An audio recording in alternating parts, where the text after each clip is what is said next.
Welcome to another episode of Complete Developer Podcast, the podcast by coders for coders about all aspects of creating your best life as a developer. I'm Will, the accomplished developer, author, and software architect. And I'm Beej, the journeyman developer sharing my journey in development.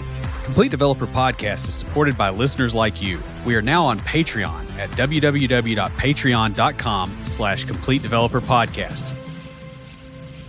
A lot of developers are self-employed. And while many are happy, there are some pitfalls to the process that can trip up the unwary. From taxes to interpersonal relationships, being self-employed will teach you a lot of things, but you really don't want to learn some of those the hard way. In this episode, we're going to discuss some of the downsides of being self-employed. Hopefully, these will help you prepare if you are considering working for yourself. But before we get started, Will, what have you been unwary of this week? Timing, especially stuff going to QA. So we've only got one QA on our team right now because the other one is covering for somebody who's no longer there on another team. And he's pretty sharp, so it's unlikely we'll ever get him back. That's how I feel about it. But yeah, so I'm the scrum master for the team and the senior most developer and whatever. And so I'm supposed to try to kind of modulate the workflow as it happens. Well, somehow late last week I screwed up and we had 3 stories, including 2 fairly gnarly ones, hit the QA at the same time.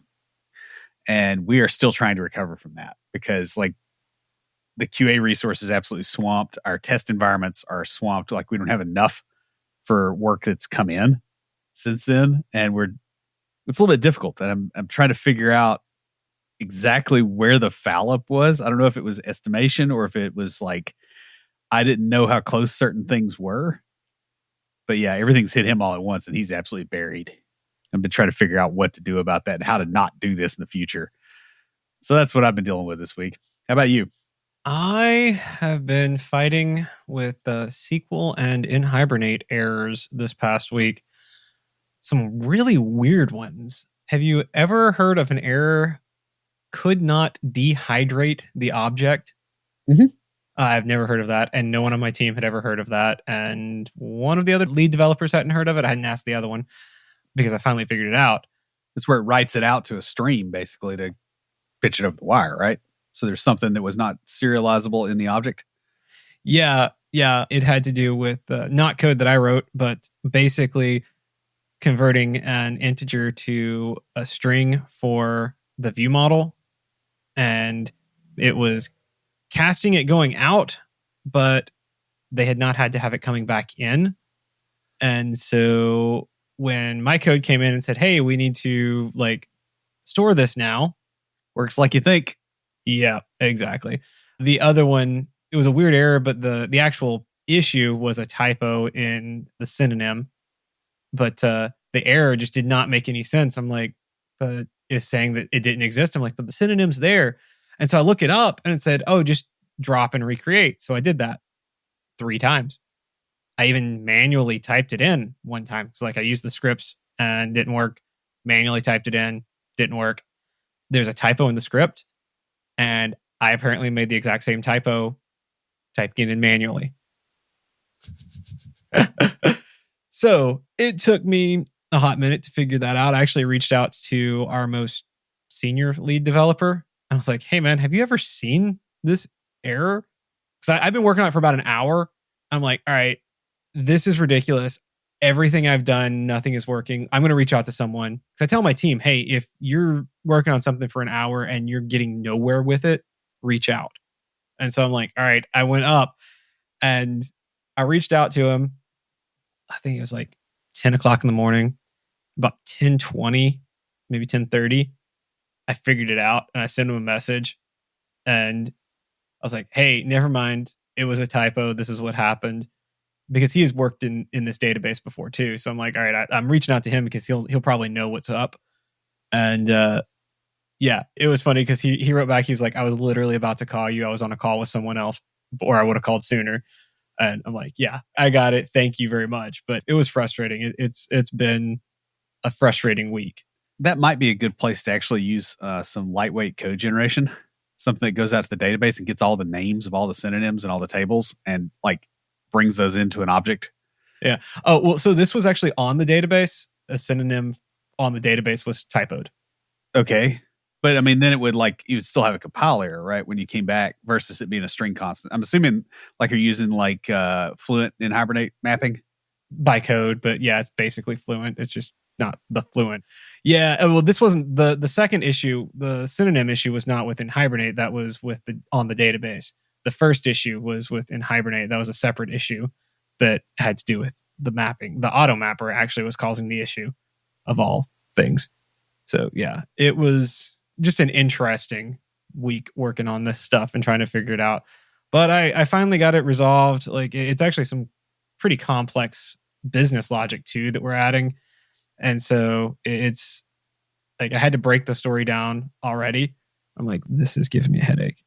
But I took breaks. I hopped up. I played some music and helped me refocus. And that honestly, dude, I wish I had like really put the effort into learn music when I was younger, because no joke, that has been like the best thing for me. Since I've learned to play, I can hop up and play a song or two, and it just really refocuses me. Good grief. We're doing a double episode tonight, and I played a song like during our break just to help me like clean out my head and jump into a new episode. Saving money is hard, especially when you have no idea how to do your finances because you work for yourself and you don't have anyone else to do that for you. Lucas Casades is a fee-only certified financial planner. He owns and runs Level Up Financial Planning virtually out of Fort Collins, Colorado. So he can actually help you with these kind of things. Yeah. Just like us here at Complete Developer Podcast, he focuses on helping you to not only establish a real plan, but take action on that plan so that you can live your best life. Investing in financial planning services really comes down to whether or not you can actually improve your finances with those services. And with the help of Level Up, there's a compounding impact of making better financial decisions that will pay for itself. Now, Level Up has a unique pricing model that will help you no matter where you are in your financial journey. So if you are just starting out in your career, Lucas has a plan for you.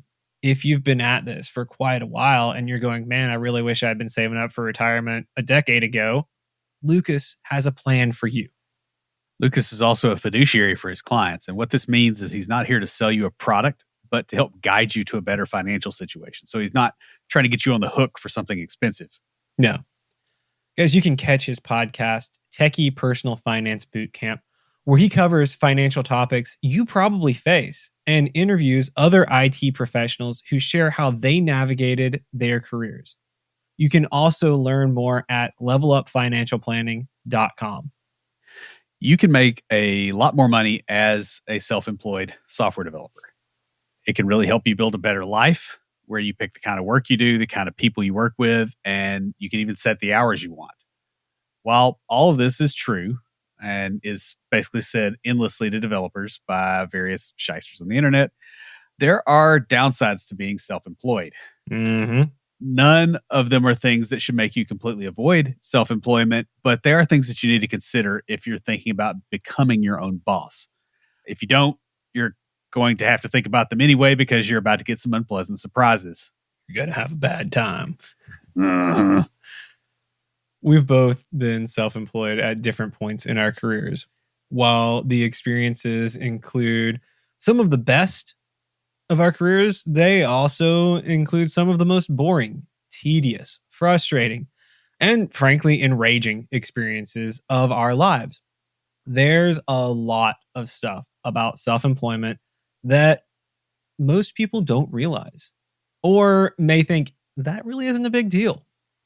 This is the stuff that gets you, whether it's dealing with the obscene amount of paperwork that insurance companies require for you to have liability insurance, the way taxes work, cash flow management, or simply the sudden shift in your social dynamics.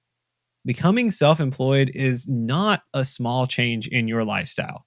In fact, it can be fairly drastic. And if you're not well prepared, can absolutely destroy your ability to make a living. Yeah. I mean, I know people who've, become self-employed and not been prepared and gotten basically massively into debt, and they lose everything. I mean, I've got a good friend who I think the massive tax bill that he accrued like 15 years ago is about to be forgiven by the IRS after all that time because he could never pay it. Mm-hmm. Now, granted, he got into real estate and nailed himself with that, but it can still be done in software dev. It's done differently here. And in this episode, we're going to talk about some of the downsides of self employment that we both learned while being self employed. If you ever dream of being your own boss, this shouldn't put you off of your ambition. Rather, it should inspire you to do as much as you can to mitigate these issues when you do get out on your own. All these problems can be overcome. In fact, if you do overcome them, they become strengths. But that is provided that you know what is coming and you prepare for it. Exactly. So, first off, you have to pay for your own benefits. Regular jobs often come with things like insurance, paying various fees, trainings, sometimes if you have, depending on like what you're doing, licensing fees and things like that, and other benefits like parking in dense metropolitan areas. If you are self-employed, you'll be paying these yourself. Yeah, parking. Yeah, and you don't know what they cost, more than likely, if the company's picking it up. And that's the thing that really, one of the things that really gets you, right? Is because if the average American knew what the amount of money was being spent on their insurance, there would probably be a revolution tomorrow. It's absolutely horrendous from a business owner's perspective. And it's not that the business owner doesn't want to pay it. It's like literally it makes some businesses completely untenable that were fine 10 years ago. And it's not just the cost of the benefits that gets you, even though that does get you pretty bad. It's also the time required for all the paperwork and the other nonsense that distracts you from real money making work. Like you got to provide documentation on these things. You got to go, okay, I wrote a policy on how in my company I handle credentials for source code management provider, whatever. And it's like, dude, I'm a redneck sitting in a basement typing on my personal computer. The credentials they're stored safely. Like it's not a policy thing, but you'll have to have those conversations sometimes. And it's a complete waste. But if you're a sole proprietor, a lot of things are not built for you, but you're still expected to conform to them. Yeah, there's a lot of stuff that just like when you're a sole proprietor or even just like a partnership too. Yeah. If you're working with one other person, then it can be a pain. It's like, hey, this doesn't even make sense for what we're doing. But no. Yeah. Also, you are gonna be shocked at what some things cost, especially things like insurance. Yeah, if you have a high risk group, or you're in something like that, you're no longer in that group of insured people who are healthier than you. It puts you in this, and it's a pain. Even with the marketplace and whatnot that they have, it's still like very expensive. My brother-in-law ran into this when they changed up all the insurance stuff a few years ago because he's basically self-employed, and it was a pain. Yeah. And I mean, it really gets expensive. And the thing about it is if you don't do things right, that's even more expensive because the system is set up to extract money and time and effort and everything else. Because there's just a lot of parasites in our society, frankly, that make these rules. Speaking of parasites, the other thing you're going to learn very quickly is that taxes get very different, very complicated, and there's more paperwork. So it's not just, in the US, you've got your Social Security deductions and all that, the stuff that your employer matches, you're doing that now. But it's also stuff like just tracking where you spent money, how you spent money, what you can deduct, what you can't. Some of those laws are just bonkers. I know with the stuff my dad deals with, the oil distributorship, for instance, he was talking about some of the laws that are around, what gets taxed. So for instance, if I have a chain on a logging truck, right, that gets taxed, I think, if it's used on the interstate, but doesn't get taxed if it's used just in the logging camp area. But it also doesn't get taxed if it's used to replace one that broke on the interstate. There's rules like that where you're like, who thought this up? And most of these were not like they sat and thought them all up at once. It was they slowly like were added to the point that they make no sense now. But at the time, they made sense. Yeah. Yeah. Business taxes can get complex very fast, especially if you're doing things like outsourcing work, hiring employees, or you have a big number of expenses for various reasons. Yeah, like travel expenses. Oh, what were you doing? You were in Fargo, North Dakota. Is it Fargo, North Dakota or South? I forget which one it is. You're in Fargo in February. Obviously, you were there for pleasure. Oh yeah, yeah. Yeah, no, I wasn't. But you got to like talk to, some weenie with thick glasses, that's going to go, yeah, you were. It's not a business expense. And like you're going to have those kind of conversations all the time. Mm-hmm. Software is typically a high profit margin industry, but that doesn't mean that you won't find that taxes or issues with taxes end up destroying your business. This is one of the reasons, by the way, that I am no longer self-employed. I'll probably go back to it at some point, is because I could not accurately predict what my tax was going to be. The US tax system is pretty screwed up. And so you're sitting there and you're like, okay, what's my tax bill? And you find out that, oh, I've got to pay $13,000 and I have $16,000 in the account. And it's like, oh, well, you got enough. It's like, yeah, but I'm not getting paid on this current job for another month. So can I make it on $3,000 in the interim so that Uncle Sam can spend $30,000 on a toilet seat? It like that sort of stuff will really get to you in a way that it probably doesn't with your personal income taxes, because you're not like the cash flow aspect is probably not hitting you as hard.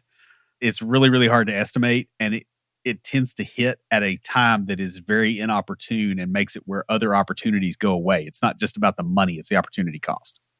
Yeah, you really have to plan ahead when it comes to preparing for this, like your business cash flow, what that's going to be like.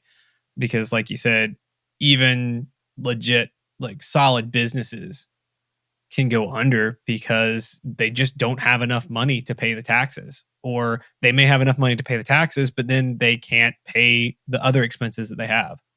Yeah, like wages, or like there's an insurance payment due, or there's some other regulatory compliance thing, or it's like, hey, we could expand the business, but we don't have the cash flow, so I got to get a loan, and now I got to service that loan, and things get really complex there. And and I know there's a lot of people that don't want to have any sympathy for businesses, but like there's a reason you get paid more, and this stuff is it. Like it's not that you're doing more difficult work, it's that you're putting up with this crap. So then the next one, you have to worry about marketing, because you are most likely selling your services to multiple clients. With your work being focused around specific projects, you'll need to be constantly looking for more work. Even while you're still working on one project, you are looking for the next project to work on. Yeah, you got to learn to stuff that pipeline before you're out of a job, because otherwise you may be sitting there for 2 months with nothing. That is a very, very unpleasant learning experience. I definitely learned how to cook ramen the first time I went through that one. And that's one of the reasons I don't eat it. It tastes like being broke. The thing is this also means that if a client is forcing you into a death march, you'll be like, oh, I'm working a bunch of extra hours, I'm getting a bunch of extra money, hopefully, right? You really need to have an overtime rate, because they're not only burning you up with your potential burnout and your health, all the problems that come out of that, but they're also chewing up the time you need to fill the pipe for the next job. And there are clients that will do that, and they'll be really abusive on this kind of stuff, and then they cut you loose. And you're sitting there going, well, I've made more money, but I don't have enough to cover me until I can land something else. So you've got to make sure that there's stuff in there to keep that from happening. Yeah. And this next one isn't one that really affects me that much, because I'm really good at it. That's bragging. I really enjoy it, is what I should say. You're really good at bragging. I agree. Yes. Thank you. Thank you. You will have to spend significantly more effort on networking than you do in your regular day job. Like I said, this is something that I really enjoy. So I've gotten good at it because I enjoy networking. I enjoy talking to people. I like getting to know people. What it means, though, is you got to be outgoing. Yeah, and you got to network with a purpose too, right? Like there's a lot of people that think, okay, I'm networking. I'm going to this small business owners meetup. I went to one, right? And all these people are people that are starting out selling insurance. Mm-hmm. And I'm like, dude, I'm offering 6-figure services building web apps. Like none of these people can help me. Right. Like if I kept going to that, I could say, oh, I'm doing a lot of networking. It's like you're doing dumb networking that's not going to help you. Yeah, I mean, you got to be smart about it. And it's, again, for me, I'm naturally outgoing.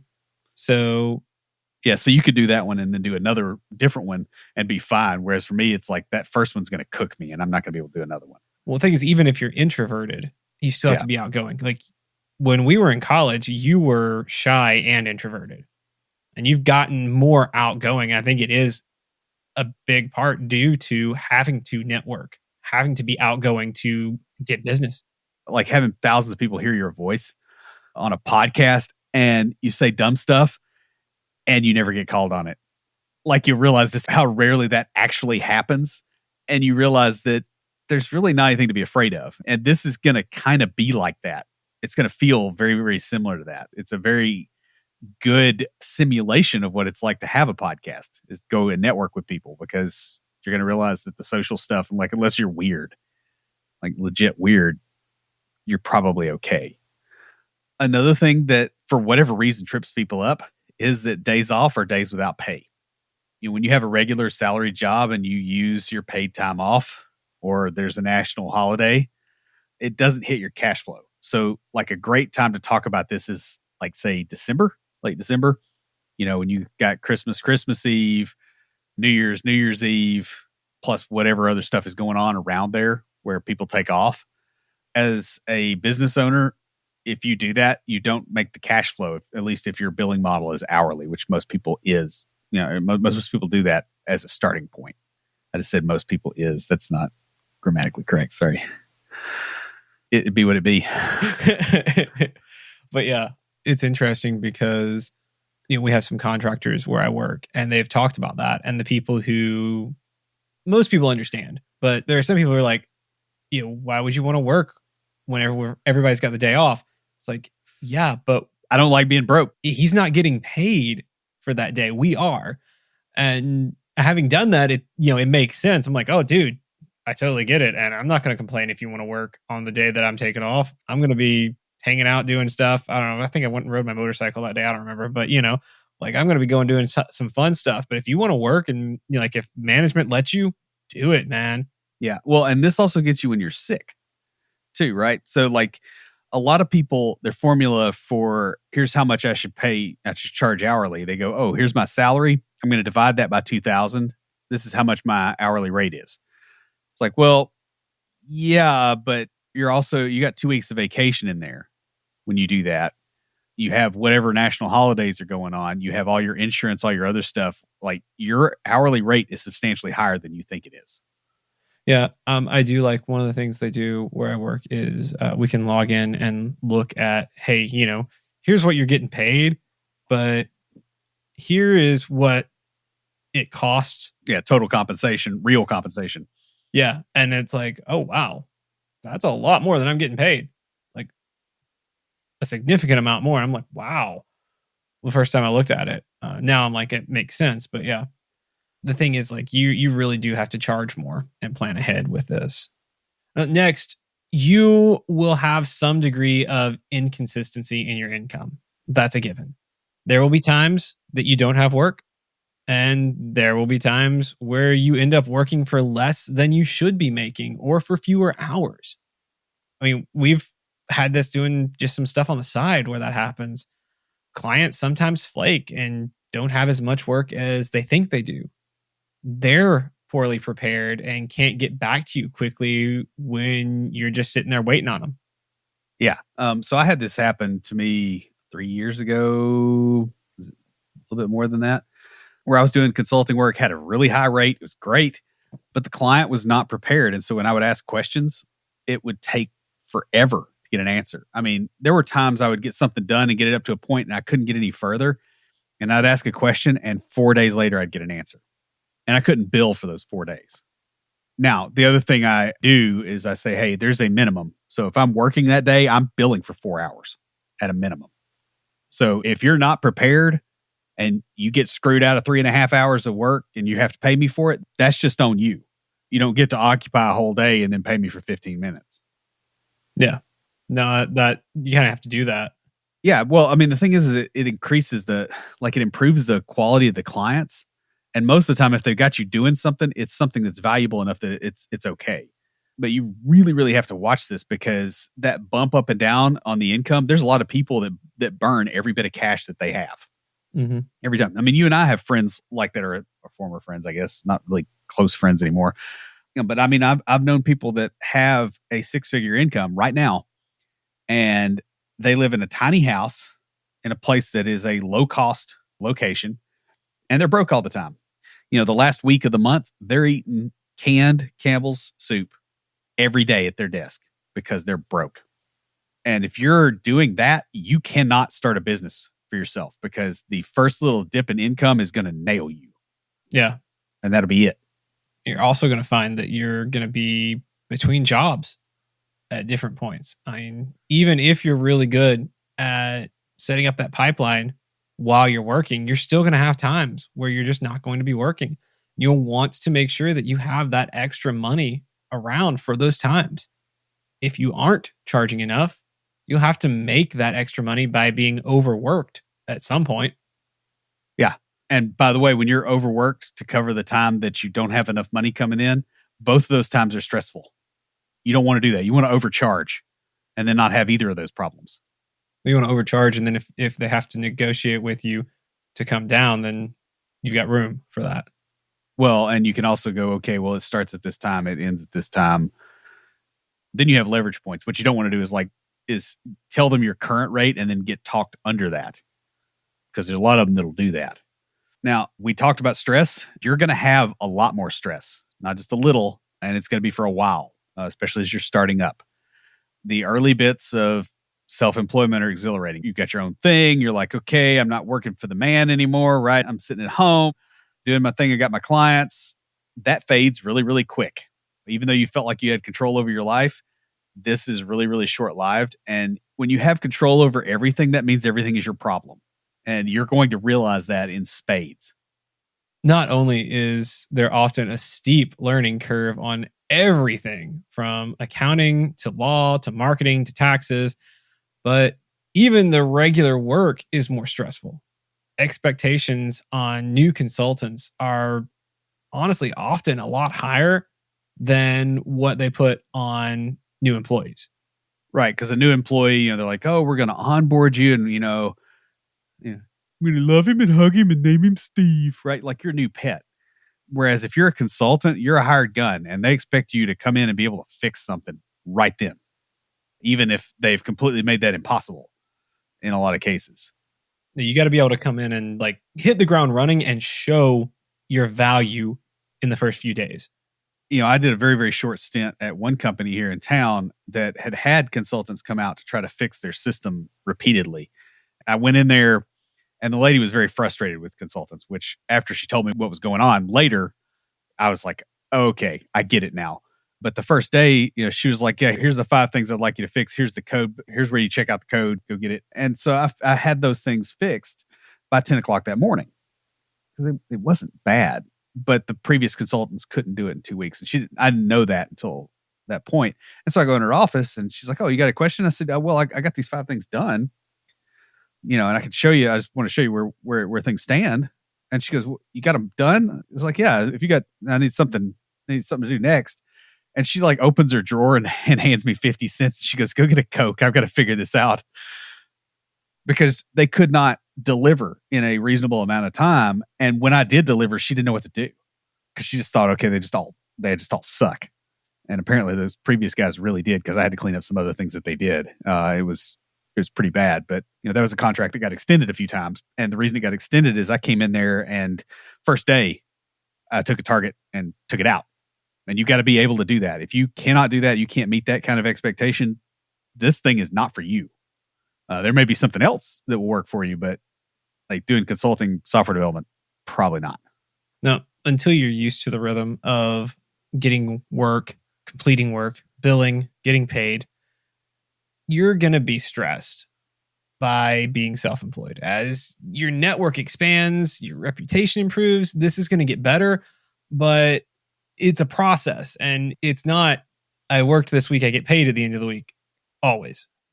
I get paid maybe in a month, or I get paid when the project is done. That's another fun thing. Or I got paid half up front and I need to get the project done so that I get the other half. Yeah, and depending on how you have things structured, that could be how it happens, right? Like, and that may be a way that you get paid a higher rate too. And there's so much like little stupid stuff in there that will stress you out. You know, we talked in a previous episode about reducing the number of decisions you have to make at one point. Do you remember the first time you had to invoice somebody for something? Yes. Yes, I do. And you're like, what do I do? Mm-hmm. And you always, everybody asks somebody that's been doing it for a while because they're like, how do I make an invoice? Like, what, do I do that in Excel? Like, do I do it in Publisher? What do I do with this? And everybody is completely lost the first time they have to do that. And that's just printing a small document, but you want to be professional. And I mean, you'll have 100 little experiences of stress like that are dumb in retrospect. But when you do it the first time, it's like, ooh. Yeah. Oh yeah, man. I do remember that. Oh.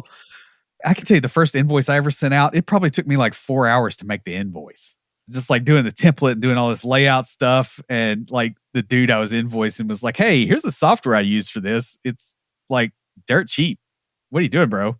He's a good friend of mine, but he was like, he noticed how I did it. And he was like, don't do that. So next, you'll have personal and professional life blending.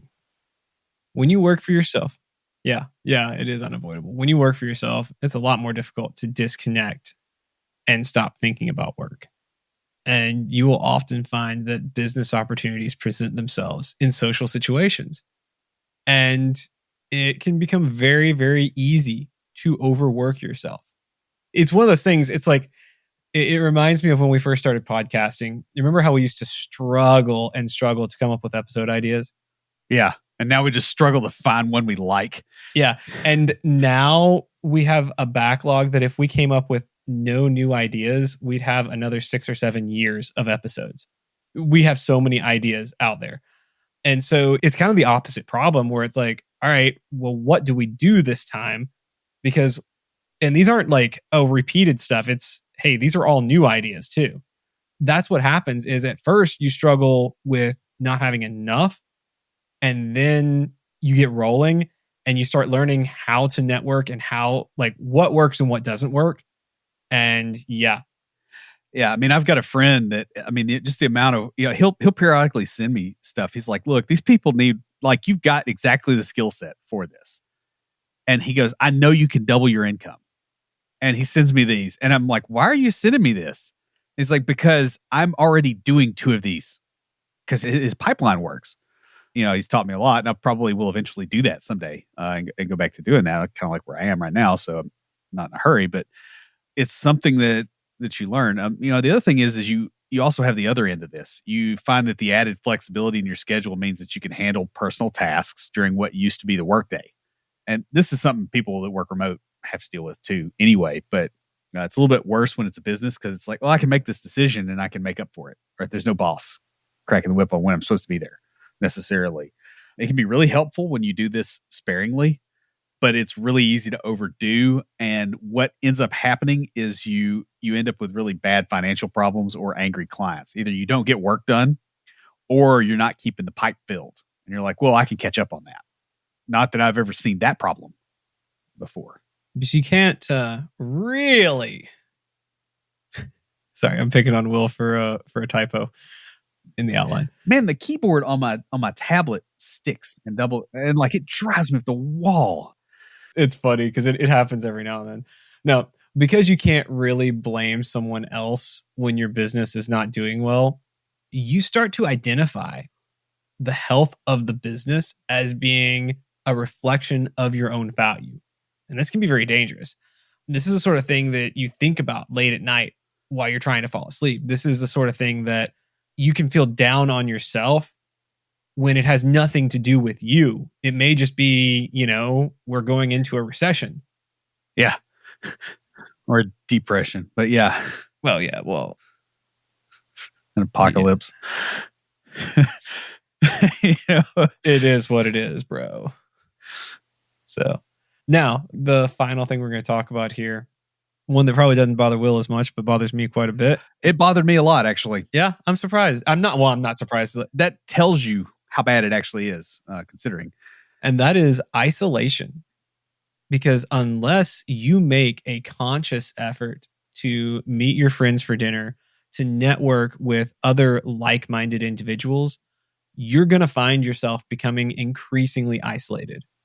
And this is compounded if your social network consists largely of people who are not self employed, because a lot of them just can't relate to what's going on in your life. Yeah. They have unrealistic expectations too. That's like, oh, we can go do this all day on Saturday. And you're like, dude, Saturday's when I do all my paperwork and all the crap that, because you're probably working a lot more hours than you think, or you've got stuff going on, or you've got to have actual downtime because you're around people all week. And people that are not self-employed just really don't understand. Yeah. I mean, even with the work from home, because I started working from home back before COVID. I mean, you were too, but I happened to write a book on it, as it were. as an outgoing extrovert, it started off, I was told initially, oh, yeah, you can still come into the office. I'm like, all right, cool. And then they decided to restructure our office to a more open office plan. And so for like what was supposed to be a month turned into 6 months of not being able to physically come into the office because they were still working on it. Yeah. 6 months is 5 or 6 months. So I got like hey, you're home, and had to learn how to deal with that. For me now, every day I go to the gym and I socialize there a little bit. I work out and socialize. I know all the people who work there and several of the regulars who go there every day. And so it's fun. If I miss a day, they know. They'll say like, "Hey, missed you yesterday." And a lot of times like, "Oh yeah, I went hiking instead," or I had to go into town so I went to the other gym, that sort of stuff. But they'll say stuff and it's nice. It's good to do that. I also, like, for me, I've really connected at my church, and have built a social network around that and doing a lot of stuff through them and some volunteer stuff. But before that, it was meetup groups, and you kind of like, you have to find the thing that's going to work for you. Yeah. Well, and I will point out, you do really want to have some people in your social circle who are self-employed, because like, I mean, I've just had conversations with people, and the degree of ignorance that a lot of them have. Yeah, you make a crap ton of money, but you have a lot of expenses, you have a lot of risk, you have a lot of extra time in stuff, and the things that you have to worry about, they don't get why it's a problem. And the stuff where you're like, oh, this is a really cool opportunity, they don't see that either. Either that, or they go, "Hey, I've got this really great opportunity for you." Oh, Lord. And you're like, "No, I can tell you from experience, no, that's not a good idea. And here's why." I'd rather eat a whole pine cone backwards. Like, the ideas that they come out of left field. But yeah, I mean, like, I had an experience like this with a friend. It's been a month or two, I guess. Going to a ball game, that's fine. And the conversation was all around, football, right? And I don't care that much about football. I mean, I'll go watch a game. I actually kind of enjoy the crowd, to be 100% honest, which is weird for me, because they get all hyped up. But like, knowing all the stats, knowing who these people are that are playing, like, I can't relate to that in a conversation. Like, I have nothing to offer in that conversation. And I kind of feel like when you're self-employed, most of the people you're around are in that role.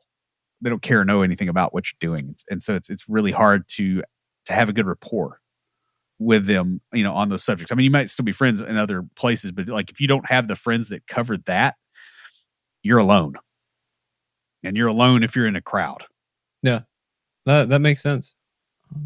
Because you're probably working for a limited time on a limited scope of work instead of a regular job, it's also a lot more difficult to form lasting friendships with potential coworkers and management. So you have to be intentional about this. And there are some people who find it easier to make friends quickly, and there are some people who really do have to be very intentional about, hey, I'm going to put the effort in to be your friend. Yeah. Well, and the thing is when hey, I'm gone in 6 months, right? Like, people don't form relationships when they know that. And I will tell you, you absolutely should, because those people move around, and that might be the person that gets you into the next gig. I've got one friend that, what is it? He's hired me. I've hired him. We've both gotten hired at the same time. Like, we bumped into each other at like 3 different gigs now. And, if there's something that needs the other one, the suggestion gets made.